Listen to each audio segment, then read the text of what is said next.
Decía que no somos seres humanos que tienen experiencias espirituales, sino seres espirituales que tienen experiencias humanas. Y dentro de ese viaje de autoconocimiento, descubrió algo que cambió para siempre la manera en que entendemos la mente y las relaciones. La existencia del ánima y el ánimos. Hoy vamos a sumergirnos en este concepto, no como una teoría más, sino como una brújula para comprendernos a nosotros mismos, sanar nuestras relaciones y, quizá, acercarnos a lo que yo llamo el punto cero. Para entenderlo, primero tenemos que conocer al hombre detrás de la idea. Carl Gustav Jung. Fue un psiquiatra suizo, discípulo y luego disidente de Freud, que fundó la psicología analítica. Mientras Freud ponía el acento en la sexualidad reprimida, Jung se adentró en un territorio mucho más amplio. El inconsciente colectivo, los arquetipos, los símbolos y el proceso de individuación. Para él, no somos solo producto de nuestra infancia, sino herederos de una memoria ancestral que habita en imágenes y patrones universales. Dentro de esos arquetipos, Jung identificó dos que son fundamentales para nuestro desarrollo: el ánima y el ánimos.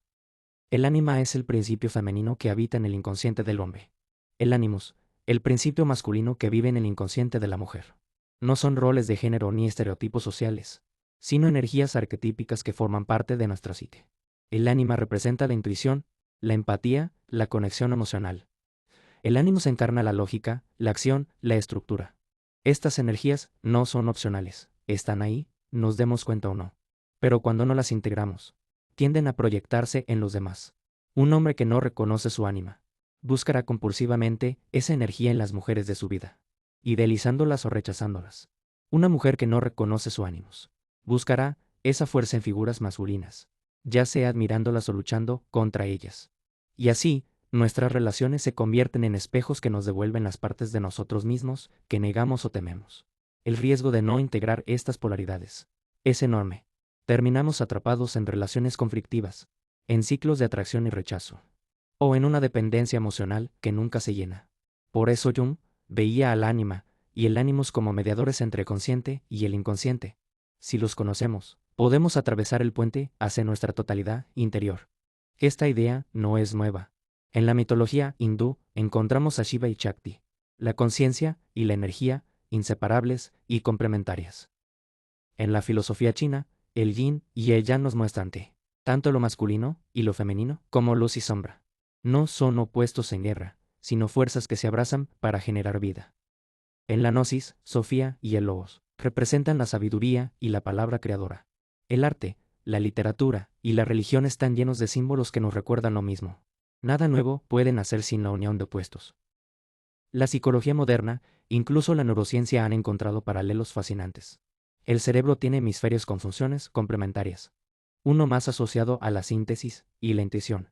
El otro a la lógica y el análisis. Nuestras hormonas influyen no solo en nuestro cuerpo, sino también en cómo sentimos, pensamos y creamos. Cuando integramos estas energías internas, no solo ganamos equilibrio emocional, desbloqueamos creatividad, resiliencia y una percepción más profunda del mundo. Jung encontraba un espejo de este proceso en la alquimia medieval. Los alquimistas hablaban del matrimonio sagrado o coniuntio, donde el sol y la luna, símbolos masculino y femenino, se unían para dar lugar a la piedra filosofal. Este proceso tenía etapas: la nigredo, la disolución de lo viejo; la albedo, la purificación; y la rubedo, la unión final que daba nacimiento a algo nuevo. En psicología, esto es el proceso de individuación, integrar todas nuestras partes, incluso las que nos incomodan, para llegar a la totalidad. Pero no solo se trata de lo individual. Cuando una sociedad reprime lo femenino, caemos en un exceso de racionalidad fría, explotación y desconexión emocional. Cuando se reprime lo masculino, podemos caer en la inercia, la pasividad o el miedo a actuar. La historia está llena de ejemplos de lo que ocurre cuando el péndulo se inclina demasiado hacia un lado. Y en nuestro presente, esa falta de integración se manifiesta en polarización, luchas ideológicas y un discurso público que constantemente enfrenta a unos contra otros. La buena noticia es que podemos trabajar en integrar nuestro ánima y nuestro ánimos. Esto empieza con la autoobservación, prestar atención a nuestras reacciones, sueños y fantasías. Que el trabajo con los sueños, que Jung consideraba la vía real al inconsciente, puede revelarnos las formas que estas energías toman en nosotros. La creatividad, escribir, pintar, componer, nos permite darles voz y forma. La meditación y las prácticas de conciencia corporal nos ayudan a reconocer cuando estamos demasiado dominados por una sola energía. Y las relaciones conscientes, lejos de ser campos de batalla, se convierten en espejos donde practicamos esta integración. Y aquí es donde llegamos al punto cero. Porque cuando logramos integrar nuestro ánima y nuestro ánimos, algo extraordinario ocurre, dejamos de vivir en guerra interna. El masculino y el femenino ya no pelean por dominar, sino que trabajan juntos. El punto cero es ese estado que no es estado, donde las polaridades se disuelven y encontramos un centro silencioso. Una unidad que no depende de circunstancias externas. Allí ya no reaccionamos automáticamente a nuestras proyecciones. Allí ya no necesitamos buscar fuera lo que reconocemos dentro.